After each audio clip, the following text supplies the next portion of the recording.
Next తో IT job పక్కా 5 lakhs challenge program లో చేరండి. కేవలం 100 రోజుల్లో జాబ్ తెచ్చుకోండి.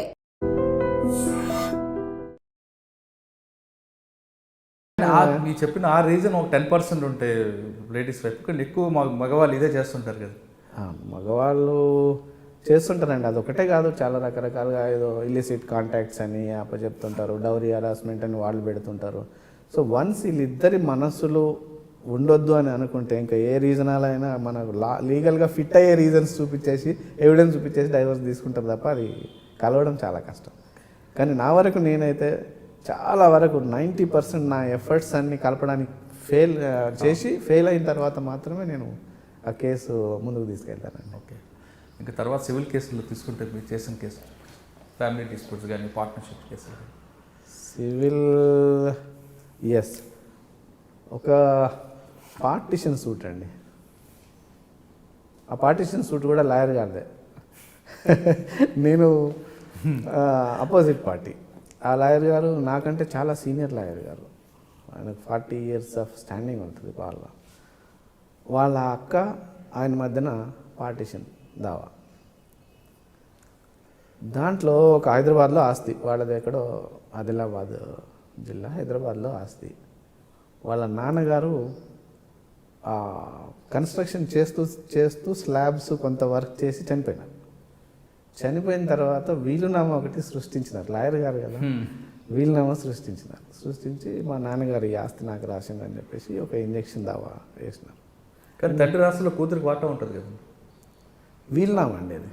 వీలునామా రాయకుండా తన సొంత ఆస్తి వీలునామా రాయకుండా చేస్తే అప్పుడు ఆల్ ద లీగల్ హైయర్స్ సక్సెసర్స్ అవుతారు. కానీ వీలునామా ఆయన సొంత ఆస్తి అని ఒకటి వీలునామా రాసి నాకు ఇచ్చేసిండు మొత్తం, నీకేం లేదని చెప్పేసి. తండ్రి వీలునామా రాస్తే కూతురికి చెల్లదంటారు? చెల్లదండి, తన ఆస్తి. ఇప్పుడు నా ఆస్తి నేను ఎవరికైనా ఇచ్చుకోవచ్చు, మా తాతల నుంచి వచ్చిన ఆస్తి కూతురికి వస్తుంది, అందరికి వస్తుంది, నా వారసులకు అందరికి వస్తుంది. అది ఒకసారి మళ్ళీ డివిజన్ అయింది అనుకోండి, ఇప్పుడు మా నాన్నగారి నుంచి నేను నా తమ్ముడు పంచుకున్నాం అనుకోండి, తండ్రి గారు తన ఆస్తిని కూతురికి కొడుకులకి రాయొచ్చు, లేదా కొడుకు పేరు రాస్తే కూతురికి అవకాశం లేదు. మురళి గారికి కూడా రాయొచ్చు, ఎవరికైనా ఐ మీన్ టు సే ఎవరికైనా దారాదత్తం చేసుకోవచ్చు. ఆయన ఆస్తి కాదు కాబట్టి ఎవరికైనా దారాదత్తం చేసుకోవచ్చు. అటువంటిప్పుడు కూతురికి హక్కు ఉండదంటారా? ఉండదండి, ఎవరికి క్వశ్చన్ చేసే అధికారం లేదు. నా సొంత ఆస్తిని నేను ఎవరికైనా ఇస్తే క్వశ్చన్ చేసే అధికారం నా వారసులకు లేదు. ఓకే, మరి అడ్వకేట్ గారు వీలునామా కదా, అది వీలునామా సొంత ఆస్తి. సో దాంట్లో ఫిట్ అయ్యేటట్టుగా రాసినారు. ఆయన సొంత ఆస్తి నాన్నగారిది, నాకు వీలునామా ఇచ్చినారు కాబట్టి నేనే హక్కుదారిని, అక్కకి లేదంటాడు. సరే అని అక్క గారు నా client, she a doctor by profession. So అవన్నీ తీసుకొని వస్తే అంత స్టడీ చేస్తే ఆ కేసులో పేపర్లన్నీ వేసి వీలునామా కూడా వేయాలి కాబట్టి వేసినారు. వీలునామా నాకు తీసుకొని వస్తే నేనేం చేసినానంటే పార్టిషన్ దావా వేసినాను. వీలునామా చెల్లదు, అది బోగస్, చెల్లని వీలునామా, తయారు చేసిన వీలునామా అని చెప్పేసి అది కేసు నడిచిందండి. నడిచేటప్పుడు చాలా విషయాలు, ఆ పార్టిషన్ దావాలో వాళ్ళ నాన్నగారు రాసిన ఒక డైరీ, అంటే రోజు ఇంత ఖర్చు పెట్టినా అని వాళ్ళ నాన్నగారు రైటింగ్ కాపీ కొట్టేసి అది తెలిసిపోతుంది ఈజీగా. ఇంకు మారింది, రైటింగ్ ఎంత ప్రయత్నం చేసినా లైఫ్ ఆఫ్ ది రైటింగ్ మారిపోయింది మొత్తం. ఆ ఇంకు మారింది, అన్నీ మారినాయి, చేయలేకపోయినారు సూట్. చాలా మైక్రోగా సన్నగా రాసిండు అనమాట. దానికోసం నేను అదేంటి మన మ్యాగ్నిఫైయింగ్ గ్లాసెస్ కొనుక్కోవాల్సి వస్తుంది దాన్ని రీసెర్చ్ చేయడం కోసం. అయితే ఆ ఇల్లంతా నేనే కట్టినా అని చెప్పేసి కంప్లీట్ చేసిన, అంతా అయిపోయిందని చెప్పేసి కొన్ని బిల్స్, ఒక 100 కొద్ది బిల్స్, స్టీలు, సిమెంట్, ఆ బిల్స్ అన్నీ ప్రొడ్యూస్ చేసిన. ఆ డైరీలో బోగస్ అన్నీ పాయింట్అవుట్ చేసిన, చేయగలిగిన. అయితే అది రిజిస్టర్డ్ వీలునామా అండి, మామూలు వీలునామా కాదు. అది లాయర్ గారు కాబట్టి బాగా బందోబస్తే చేసి రిజిస్టర్డ్ వీలునామా, రిజిస్టర్డ్ ఎట్ మంచిర్యాల. ఆ రిజిస్టర్డ్ వీలునామా డ్రాఫ్ట్ చేసింది ఒక సీనియర్ లాయరు, దాంట్లో సంతకం విట్నెస్గా పెట్టింది ఇంకో సీనియర్ లాయర్, మొత్తం టీం అనమాట. సో అంతా experts, total experts created documents. దాన్ని నేను పాయింట్అవుట్ చేయాలి, నేను చిన్న లాయర్ అప్పట్లో. సరే అని చెప్పేసి అది బాగా చూస్తే ఆ బిల్స్ పైన టాటా, ఫస్ట్లో మనకు హైదరాబాద్లో వచ్చినప్పుడు టాటా నంబర్ ఉండే, టాటా ఫోన్ ఇన్స్టాల్ చేసి 63తో స్టార్ట్ అయింది, అన్ని ఇన్స్టాల్ చేసేది. ఈయన ఇల్లు కట్టిన అది ఆ టాటా మొబైల్ వచ్చిన దానికంటే ఒక 7 సంవత్సరాల ముందు అప్పుడు ఈ బిల్స్ ప్రొడ్యూస్ చేసిండు అనమాట. అక్కడ దొరికాడు. అక్కడ దొరికిపోయాడు. అయితే ఆ ఫోన్ నెంబర్ చూడగానే నాకు డౌట్ వచ్చింది. నేను కోర్టులో పిటిషన్ వేసి టాటా జనరల్ మేనేజర్ను సమన్స్ చేసి ఈ ఫోన్ ఎక్కడ ఇన్స్టాల్ చేసిండ్రు, ఏ తేదీలో ఇన్స్టాల్ చేసిండ్రు అని చెప్పేసి మొత్తం ఎగ్జామిన్ చేసేస్తే ఆ టైంకు మాకు హైదరాబాద్లో నెట్వర్కే లేదండి. తర్వాత వచ్చింది, నేను చెప్పడం జరిగింది. ఆ బిల్స్ అన్నీ బోగస్ అయినాయి. ఆ బిల్స్ లక్షలు క్రియేట్ చేసింది అనమాట. అంటే ఈ knows very well that in case I failed in the case కనీసం నేను పెట్టిన డబ్బులన్నీ వస్తాయి కాబట్టి ఇది ఎంత ఎక్కువ క్రియేట్ చేస్తే అంత బెనిఫిట్ అవుతుంది నాకు అనేది వాళ్ళ ఉద్దేశం. సో అది పట్టుకున్న తర్వాత ఇవన్నీ ఆ స్టీలు సామాన్ అన్ని బిల్స్ అన్నీ ఎగిరిపోయినాయి. అప్పుడే 20 లక్షలు ఎంతో పోయినాయి. అంటే ఇంక రావు కదా, ఫేక్ అని వెళ్ళిపోయినాయి. రిజిస్టర్ వీలునామా ఎట్లా ప్రూవ్ చేయాలి మరి? రిజిస్టర్డ్ కదా, రిజిస్టర్ ఆఫీస్లో రిజిస్ట్రేషన్ చేసిన వీలునామా, అది బోగస్ అని ప్రూవ్ చేయడం అంటే చాలా కష్టం. అది దాన్ని మైక్రో స్క్రూటినీ చేస్తే ఆ విట్నెస్లు ఏ టైంలో సంతకం చేసినారు, మీరు ఏదైనా రిజిస్టర్డ్ డాక్యుమెంట్ తీసి చూసినట్టయితే దాని వెనకాల ఉంటుంది అనమాట. ఈ తేదీన ఈ టైం నుంచి ఈ టైంలో నా దగ్గర ప్రజెంట్ చేసిండ్రు డాక్యుమెంట్, ఈ టైంలో సంతకం అయిందని. ఆ టైంకును నేను క్రాస్ ఎగ్జామినేషన్ చేయాల్సి వచ్చింది. ఆ సీనియర్ అడ్వకేట్స్ను, ఈ అన్నగారిని, తర్వాత విట్నెస్లను అందరినీ క్రాస్ ఎగ్జామినేషన్ చేసి టైమింగ్స్ అన్నీ లాగాల్సి వచ్చింది. వాళ్ళు అన్నీ గుర్తులేక రాంగ్ టైమింగ్స్ అన్నీ చెప్పినారు. ఆ రిజిస్ట్రేషన్ ఆఫీస్ టైమింగ్స్ అన్నీ వేరే చెప్పినారు. అక్కడ దొరికిపోయి ఆ రిజిస్ట్రేషన్ ఆఫీస్కే పోలే వీళ్ళు. అది మేనేజ్ చేసి రిజిస్ట్రార్ గారిని మేనేజ్ చేసి సంతకాలు పెట్టుకొని చేసినారు. So it is very clearly proved that the will is false. దానికి ఆర్గ్యుమెంట్స్ అండి, నేను ఒక 15 రోజులు మ్యారథాన్ ఆర్గ్యుమెంట్స్ అయినాయండి. అంతే, మీకు చెప్పడం ఇంత సింపుల్గా చెప్పినప్పటికీ ప్రతి డాక్యుమెంట్ని అనలైజ్ చేయాల్సి వచ్చింది. ప్రతి డాక్యుమెంట్ను మా ఒక మ్యాగ్నిఫైయింగ్ గ్లాస్ జడ్జి గారికి ఒకటి ఇచ్చి నేను ఒకటి పట్టుకొని చూసి దాన్ని మ్యాగ్నిఫైయింగ్ చేసి 15 రోజులు నాకు హాఫ్ డే సెషన్ ఇచ్చేసినారు జడ్జి గారు సిటీ సివిల్ కోర్టులో. 15 రోజులు చేసిన తర్వాత it is proved that the will is false and property is joint family property. అంటే ఆమె న్యాయం జరిగిందండి? న్యాయం జరగలేదండి, ఇంకా హైకోర్టులో ఉంది. ఆ నుంచి సుప్రీంకోర్టు ఉంది. అంటే ఆ కోర్టులో న్యాయం జరిగింది. కానీ దానివల్ల బెనిఫిట్ ఏంటండి? ఇప్పుడు ఎప్పుడో 10 సంవత్సరాలు జరిగిన తర్వాత కింద కోర్టు, తర్వాత పై కోర్టు, ఇంకో ఆ పై కోర్టు. మీకు ఒక సామెత మీరు వినే ఉంటారు, ఆపరేషన్ సక్సెస్ పేషెంట్ డైడ్ అని. సో ఇది కూడా అంతే అండి. నేను కేసు గెలిచినా వాళ్ళకి ఫలితం రాలేదు. అదే అయితే ఈ న్యాయ వ్యవస్థలో కొంత డిలే ఉన్నమాట వాస్తవము. కానీ 3 వ్యవస్థలు అంచెలంచెలుగా సుప్రీంకోర్టు దాకా పోయి అక్కడ కానీ ఎండ్ కాదు. మీరు అయోధ్య డిస్ప్యూట్ చూసినట్టయితే 100 సంవత్సరాలు 1950s సూట్లు పడ్డాయి, 1850s సూట్లు పడ్డాయి. అది ఇప్పుడు తేలింది. అంటే ఇంక మన న్యాయ వ్యవస్థ చట్టాలు ఎట్లా చెప్తున్నాయో దాని ప్రకారమే పోవాల్సి వస్తుంది తప్ప మనం దానికి ఏం చేసేది అదే కామెంట్ చేయలేము. కానీ అంటే మీ 3 సీనియర్ లాయర్లు కష్టపడి కుట్ర పైన చిన్న మిస్టేక్ చేశారు. టాటా మొబైల్ నెంబర్ చాలా మిస్టేక్ చేశారండి. చిన్న విల్నామా క్రియేట్ చేయడం, నిందితులు ఎక్కడో పోలీసుల భాషలో ఉంటుందండి, నిందితులు ఎక్కడో ఆధారం వదిలేస్తారు కదా అట్లా. ఇక్కడ కానీ చాలా తృప్తినిచ్చింది కేసు చాలా. అయితే ఇంతకుముందు చెప్పిన లేడీ కేసులో కానీ, ఇంతకుముందు చెప్పిన మెడికల్ కేసులో కానీ, ఈ కేసులో కానీ నేను ₹1 ఫీజు తీసుకోలేదండి. ఇట్ గేవ్ మీ ఈ 3 కేసులు నాకు కోట్ల రూపాయల నాలెడ్జ్ని ఇచ్చినాయండి. అవును, అది వాస్తవం. డబ్బులే ఉన్నాయి, దాంతో బాగా సాటిస్ఫై. తర్వాత మీ సర్వీసులు ఏసీబీ కేసు ఒకటి వాదించినట్టు. ఏసీబీ కేసు కాదండి, నేను వాదించింది కాదు. ఏసీబీ ట్రాప్ చేయడం జరిగింది. ఒక కోర్ట్ ఎంప్లాయీని ఏసీబీకి పట్టియడం జరిగింది. అంటే నేను స్వతహాగా కరప్షన్కు బాగా వ్యతిరేకం అండి. వ్యవస్థలో మీరు ఎన్నో చూస్తున్నారు, ఎక్కడ చూసినా కరప్షన్. నేను ఒక్కరిని ఏం చేయలేను, కరప్షన్ అంతమొందించలేను, కానీ నా వంతు పాత్ర చేయాలని ఎప్పుడైనా ఇబ్బంది అనిపించినప్పుడు మాత్రం ఖచ్చితంగా. అయితే ఆ బెయిలిఫ్ గురించి చెప్పాల్సి వస్తే ఒక రెంటల్ కేసు అండి అది. ఒక ఇంటి ఓనరు నా దగ్గరికి వచ్చిండు అనమాట. ఆ కిరాయిదారు ఖాళీ చేయమంటే ఖాళీ చేయట్లేదు, ఆయనకు అగ్రిమెంట్ కూడా ఏం లేదు, ఎప్పుడో అయిపోయింది, కిరాయి ఇవ్వట్లేదు, ఖాళీ చేయట్లేదు అని చెప్పేసి కేసు వేయడం జరిగింది. ఎవిక్షన్ సూట్ వేసినాను. అది నడిచింది ఒక 3 ఏళ్ళు 4 ఏళ్ళు రంగారెడ్డి కోర్టులో నడిచింది. అక్కడ గెలిచినాను. మళ్ళీ అతను టెనెంట్ హైకోర్టుకి వెళ్ళినాడు. అక్కడ హైకోర్టులో కూడా నా ఫేవర్లో వచ్చింది, నా క్లయింట్ ఫేవర్లో. అక్కడ నుంచి ఫైనల్గా మన రంగారెడ్డి జిల్లా కోర్టులో ఎవిక్షన్ వారెంట్ ఇష్యూ చేసినారు. ఇంకా అయిపోయింది డెడ్ లైన్. ఎవిక్షన్ వారెంట్ అంటే ఒక వారెంట్ లాగా బెయిలిఫ్ అనే అతను ఉంటాడు, అతను పోలీస్ సపోర్ట్తో పోయి అది ఎగ్జిక్యూట్ చేయాలి. అతను ఖాళీ చేయనంటే బలవంతంగా ఖాళీ చేసి బయటపడేసి ఈ పొజిషన్ మనకి ఇచ్చేసేయాలన్నమాట. అది చేయడానికి అతను just bailiff he has to go and do his job. He demanded 25,000 rupees. మా జూనియర్కి ఫోన్ చేసి 25,000 రూపీస్ అడిగింది. ఇది నాకు ఆశ్చర్యం వేసింది. ఇది నా సర్వీస్ మొత్తంలో చూడలేను. ఇప్పటికి 30 ఏళ్ళు అయింది. ఎక్కడ వినలే కదా అసలు, కనీసం వినలే ఎవరన్నా చేసింది అన్నట్టుగా కూడా. నాకు డైజెస్ట్ కాలేదు.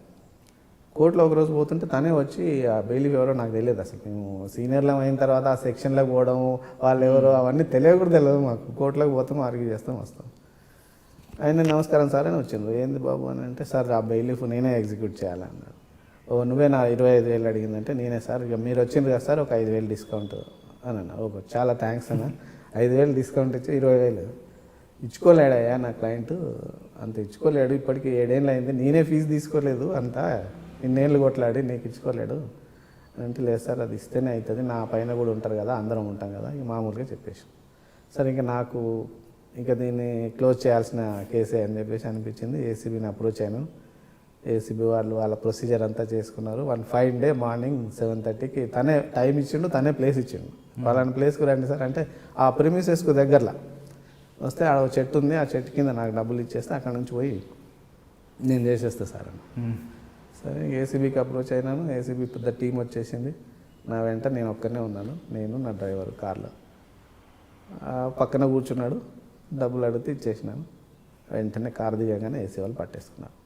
అయితే పెద్ద ప్రొసీజర్ అండి అది. హైకోర్టు చీఫ్ జస్టిస్ గారి పర్మిషన్ కావాలి, ఐజీ గారికి పర్మిషన్ కావాలి. అంతా it is the duty of the ACB officials. They did very well. చేసేసిన ట్రాప్ అయిపోయినానండి. ట్రాప్ అయినాక నాకు ఒక 100 కాల్స్ వచ్చినాయండి అడ్వకేట్లీ. నేను ఇచ్చిన లంచం నేను ఇచ్చిన అని చెప్పేసి ఎవరు కూడా ముందుకు రాలేదు. దాన్ని ఇచ్చినప్పుడు ఎవరో ఒకరు చెక్ పెట్టినట్టయితే ఇది జరిగేది కాదు. సరే అతని దగ్గర పట్టుకొని చూస్తే అతను స్పెషలిస్ట్ అంట. తర్వాత అతని దగ్గర దొరికిన వారెంట్స్ చూస్తే అన్నీ ఇట్లాంటి కాస్ట్లీ వారెంట్స్ అనమాట. కొంచెం ఎక్కువ పని చేసి బాగా వసూలు చేస్తాడని చెప్పేసి ఈయనకేమో వసూలు చేసే వారెంట్లు ఇచ్చినారు, వేరే బెయిలిఫ్లకేమో మామూలు గోడ కతికి పెట్టి వచ్చేటి ఇచ్చిందనమాట. అట్లా ఈయన దగ్గర చాలా రికవర్ అయినాయి వారెంట్స్ అనేది. అక్కడే స్పాట్లోనే మార్నింగ్ 7:30కి ట్రాప్ చేస్తే పక్కన కమ్యూనిటీ హాల్ ఉంది. 12 గంటలు పోలీసు వాళ్ళు ఇన్వెస్టిగేషన్ కంప్లీట్ చేసేసిండు. అక్కడ ఏసీబీ వాళ్ళు మొత్తం స్టేట్మెంట్స్ రికార్డ్ చేయడం అంతా కంప్లీట్ చేసేసి రిమైండ్ చేసేసిండు. కరెక్ట్గా మొన్న 13/11/2019 he was removed from services. ఏసీబీలో కేసు నడుస్తుంది. అక్కడ మళ్ళీ నేను వెళ్ళి ఎవిడెన్స్ ఇవ్వాలి. అది అక్కడ నేను చెప్తున్న క్లయింట్కి దాదాపు 7 సంవత్సరాలు తిరిగిన తర్వాత కోర్టు నుంచి రిలీఫ్ వచ్చింది. ఇది ఆ ఇల్లు ఖాళీ చేయడం. జనరల్గా సార్ ఒక ఇంటి ఖాళీ చేయడం, ఒక షాపులు ఖాళీ చేయడానికి వాళ్ళ డిమాండ్లు భయంకర డిమాండ్లు ఉంటాయి. అవును.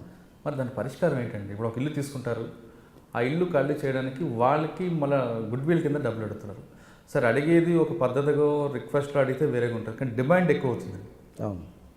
మరి వాళ్ళకి పరిష్కారం పోలీస్ స్టేషన్కి పోతే సివిల్ మ్యాటర్ అంటారు, కోర్టుకి వెళ్తే మీరు చెప్తున్నట్టుగా 7 సంవత్సరాలు పడుతుంది. వాళ్ళ థర్డ్ పార్టీకి రౌడీకో పైలమనకో అప్రూవ్ చేసి అది మళ్ళీ తిరిగి వీళ్ళ మీద కేసు అవుతుంది. మరి అటువంటి సామాన్య మధ్యతరగతికి ఏం జరుగుతుందండి? సామాన్య మధ్యతరగతి వాళ్ళు ఇల్లు కిరాయికి ఇవ్వడం చాలా తక్కువ అండి. మంచిగా పెద్ద బిల్డింగ్ చాలా చిన్న వాళ్ళు కూడా ఇల్లు అతికించిన వాళ్ళు కనిపిస్తుంటారండి. వాళ్ళు ఇల్లు ఖాళీ చేయమంటే ఆ ఇంట్లో దిగిన వాళ్ళు ఖాళీ చేయాలంటే డబ్బులు అడుగుతున్నారు. ఆ ఇల్లు అమ్మి పిల్లలకి పెళ్లి చేయాలని కొంతమంది భావిస్తారు, లేదా ఆ ఇల్లు కోలు కొట్టి ఒక షాప్ కట్టుకుంటుగా ఉంటే ఆ షాప్లో ఇంకో షాప్ కావాలని అడుగుతుంటారు. ఎక్కువ బాగా రియల్ ఎస్టేట్ వచ్చి మన కమర్షియల్ ఏరియాలో ఎక్కువ కనిపిస్తుంటారు. మీరు చెప్తుంది రూరల్ అక్కడికి రాదు, కానీ అర్బన్ ఏరియాలో ఎక్కువగా కనిపిస్తుంది. ఉందండి మీరు చెప్పింది వాస్తవం. వాళ్ళకి న్యాయం ఎక్కడ జరుగుతుందండి? న్యాయం కోర్టులోనే జరుగుతుందండి. అల్టిమేట్గా కోర్టులే తేల్చేస్తుంది. తప్పకుండా కోర్టులోనే జరుగుతుంది. పైల్వాన్ల దగ్గర జరగదు, పోలీస్ స్టేషన్లో జరగదు న్యాయం అనేది. కరెక్టే, కానీ మన టైం పడుతుంది కదా. ఈలోగా ఆయన చితికిపోతాడు కదా ఆర్థికంగా. కొన్ని టైం ప్రాసెస్ అయితే మాత్రం ప్రతి సిటిజన్కి కూడా ఒక హైరార్కీ ఆఫ్ కోర్ట్స్ ఉన్నాయండి. ఈ కోర్టులో న్యాయం జరగకపోతే ఇంకో కోర్టులో న్యాయం జరగకపోతే అట్లా హైరార్కీ ఆఫ్ కోర్ట్స్ ఉన్నాయి. Every citizen have right to appeal. So పోతారు. దాన్ని మనం టైం టేకింగ్ కానీ అంటే మనం ఆ సిస్టమ్ని అవాయిడ్ చేయలేం. That is the supreme system in the country. Judiciary అనేది supreme monitoring system. If anybody violates any law, it is the judiciary who safeguards it. కానీ ఒక టెనెంట్కి రక్షణ ఏముంటుంది? ఇల్లు ఖాళీ చేయాలంటే ఆయనకి ఎలాంటి ముందు జాగ్రత్తలు తీసుకోవాలంటే 3 సంవత్సరాలు దాటిన తర్వాత ఇల్లు నాది అని అంటాడు ఆయన, లేదా షాప్ నాది అంటాడు.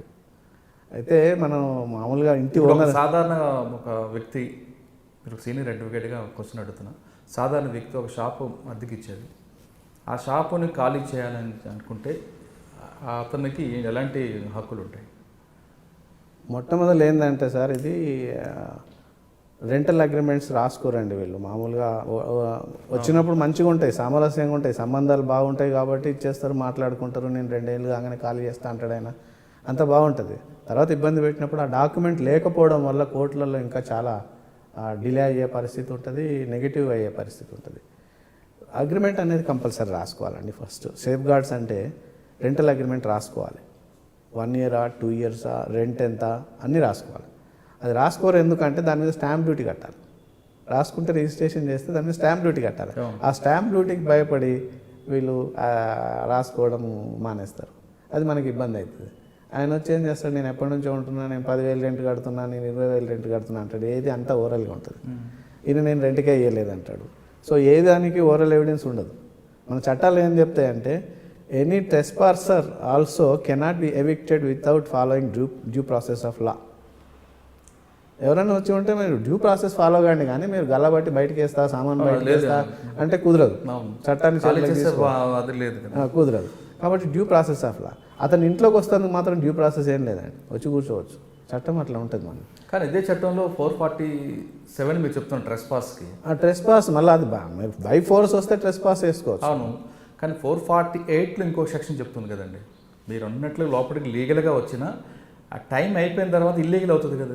అవునండి, టెనెంట్ ఎట్ సఫరెన్స్ అంటాము. వీళ్ళు పర్మిషబుల్ మనకు లీజ్ పీరియడ్ ఉన్నంత కాలం వాళ్ళు ఉంటే వాడు లీగల్గా టెనెంట్. అవును, అది అయిపోయిన తర్వాత is no more tenant. Lease period అయిపోతుంది, అప్పుడు ఖాళీ చేయొచ్చు కదా. మీరు లీజ్ పీరియడ్ అయిపోయిందా కాలేదా అనేది డాక్యుమెంట్ చెప్తుంది. ఆ డాక్యుమెంటే లేదు మీ దగ్గర. డాక్యుమెంట్ లేనప్పుడు అది కష్టం. డాక్యుమెంట్ ఉన్నప్పుడు లీజ్ పీరియడ్ కాగానే మనం నోటీస్ ఇవ్వాలండి. అది మ్యాండేటరీ నోటీస్ ఉంటుంది. అంటే ఇల్లు ఖాళీ చేయని లీజ్ పీరియడ్ అయిపోతుందని చెప్పేసి వాళ్ళు రాసుకుంటారు. 30 days నోటీసా, 60 days నోటీసా. జనరల్గా లీజ్ అగ్రిమెంట్లో ఏముంటుందంటే ఎవరు ఖాళీ చేయాలనుకున్నా ఒక 60 రోజుల నోటీసో 30 రోజుల నోటీస్ బిఫోర్ ఇచ్చేసి ఖాళీ చేయొచ్చు అని చెప్పేసి అగ్రిమెంట్ ఉంటుంది. So as per the terms of the agreement మీరు నోటీస్ ఇచ్చిన తర్వాత కూడా ఖాళీ చేయకపోతే వెంటనే కోర్టుకు వెళ్ళి ఎవిక్షన్ సూట్ వేసుకోవాలి. ఎవిక్షన్ సూట్లో కూడా ఏముందంటే అడ్మిటెడ్ రెంట్ పే చేయాలి. అతను రెంట్ పే చేయకుండా వీళ్ళు ఖాళీ చేయరు, ఆ ఇబ్బంది కూడా పెడతారు. రెంట్ కూడా పే చేయరు. సో డిఫెన్స్ ఉండదన్నమాట టెనెంట్కి. Unless he pays the rent, admitted rent into the court, at least డిఫెన్స్కి అవకాశం ఇవ్వదు కోర్టు. అంటే ఇదంతా జరగాలంటే అగ్రిమెంట్ ఉండాలి, స్టాంప్ డ్యూటీ అగ్రిమెంట్ ఉండాలి. అప్పుడు 5 లక్షలు అండి, 5,000 రెంట్, 5 లక్షలు అడ్వాన్స్ తీసుకుంటారు. 5 లక్షల మీద 5,000 మీద అంటే యాన్యువల్ రెంట్ మీద పడుతుంది అనమాట. 12,500 60,000 ప్లస్ 5 లక్షల మీద స్టాంప్ డ్యూటీ కట్టాలి. అక్కడ మనం చిక్కుకుంటామని అంత ఓవరాల్గా నడుస్తుంది. ఓవరాల్గా నడిచేటప్పటికి డాక్యుమెంట్ ఉండదు, ఎవిక్షన్కు టైం ఉండదు, మీకు నోటీస్కు టైం ఉండదు. అంటే డాక్యుమెంట్లో ఉంటే మాత్రం పర్ఫెక్ట్గా ఒక రోజు ఎండ్ అవుతుంది టెనెన్సీ అంటే దానికంటే 30 days 60 days ముందు నోటీస్ ఇష్యూ చేస్తాం. లాయర్ దగ్గర పోతే ఫీజు అవుతుంది, నోటీస్ ఫీజు అక్కడ పోరు. కోర్టుకు పోతే ఫీజు అవుతుంది, పోరు. పోలీస్ స్టేషన్ పైల్వాన్ దగ్గరికి పోతారు, అక్కడ ఇంకో క్రిమినల్ కేసు అవుతుంది. ఎవిక్షన్ రాదు. ఎవరైనా ఇల్లు ఖాళీ చేయించాలన్నా, షాపు ఖాళీ చేయాలి, లీగల్గా కరెక్ట్గా ఉంటే ప్రాబ్లం ఉండదంట. లీగల్గా కరెక్ట్ ఉంటే తప్పకుండా ఎవిక్షన్ అవుతుంది. ఆ అవతల సైడ్ పార్టీ నెక్స్ట్ స్టేజ్కి లిటిగేషన్ తీసుకువెళ్ళాలనుకుంటే తప్ప ఫస్ట్ స్టేజ్లోనే క్లోజ్ అయ్యే అవకాశం ఉంటుంది. అన్యాయంగా డిమాండ్లు మాత్రం చాలా ఘోరంగా ఉంటాయండి. షాపులు ఖాళీ చేయాలంటే 2 షాపులు వాళ్ళకి ఇవ్వాలంటారు. ఇచ్చే అవసరం లేదండి, ఎవరికి ఇచ్చే అవసరం లేదు, రూపాయి ఇచ్చే అవసరం లేదు. As per the terms of the agreement వాళ్ళని ఎవిక్ట్ చేయాలంతే. తర్వాత ఇప్పుడు మీరు చెప్తున్నట్లుగా అగ్రిమెంట్ లేని ఒక పార్టీ ఉందనుకోండి, మీరు ఒక ఇల్లు ఒకరికి ఇచ్చారు, ఆ ఇల్లు ఖాళీ చేయట్లేదు, మీరు అన్నట్లుగా ముందుగానే అగ్రిమెంట్ చేయించుకుంటే ఆ అగ్రిమెంట్ పీరియడ్ అయిపోయిన తర్వాత నోటీస్ ఇచ్చి ఆ ప్రొసీజర్ అనేది జరిగితే వానికి ఎవిక్షన్ వస్తుంది. అవును, ఏమీ లేకుండా ఒక ఫ్రెండ్షిప్లో A and B తీసుకున్నారు. ఫ్రెండ్షిప్లో A and B టైం అయిపోయింది, ఈ B ఖాళీ చేయమంటే ఖాళీ చేయనంటాడు. మరి అటువంటి వ్యక్తులకు ఏం చేయాలంటే అదే సేమ్ ఎవిక్షన్ సూటే వేసుకోవాలండి. అతను అంటాడు నేను ఓరల్ టెనెన్సీ అంటాడు. ఓరల్ టెనెన్సీ ఆయన యాక్సెప్ట్ చేయాల్సిందే కదా. ఆయన సమ్మతం లేకుండా అయితే ఆయన ఇంట్లో ఈయన ఉండడు కదా. ఓరల్ టెనెన్సీ ఉంటుంది అట్లాగా, దాన్ని కూడా యాక్సెప్ట్ చేస్తారు. The fact is that is residing there, you are not suppose to evict him without following the due process of law. అది చట్టం చెప్తుంది. సేమ్ నోటీస్ ఇచ్చేసి ఎవిక్షన్ సూట్ వేసుకోవాలి. ఎటువంటి అగ్రిమెంట్ లేకపోయినా పేపర్ మీద ఏం లేకపోయినా కూడా నోటీస్ ఇచ్చేసి, because being the owner of the house you are entitle to occupy the same. కానీ కొంతమంది నేను అదే బిజినెస్ చేసుకుంటూ నా ఫ్యామిలీ బతుకుతుంది, ఆ ఇల్లు ఆ షాపు కానీ ఆ ఇల్లు కానీ ఖాళీ చేస్తే నా కుటుంబం రోడ్డున పడుతుంది, నేను ఆర్థికంగా చెదిగిపోతాను కాబట్టి నాకు గుడ్ విల్ ఇవ్వాలని అడుగుతుంటాడు. అది లేదండి, చట్టంలో పోయి కోర్టులో పోయి అడగలేడు, అట్లా కోర్టులో పోయి అడగలేడు. అవునా? బయట అడగడం మాత్రం, కోర్టులో అడగడం. అంటే నా కుటుంబానికి వేరే ఆధారం లేదు కాబట్టి చూసుకోవాలండి, ఎవరి ఆధారం వాళ్ళు చూసుకోవాలి, కానీ ఇంటి ఓనర్ వచ్చి మీ ఆధారం చూపించలేడు కదా.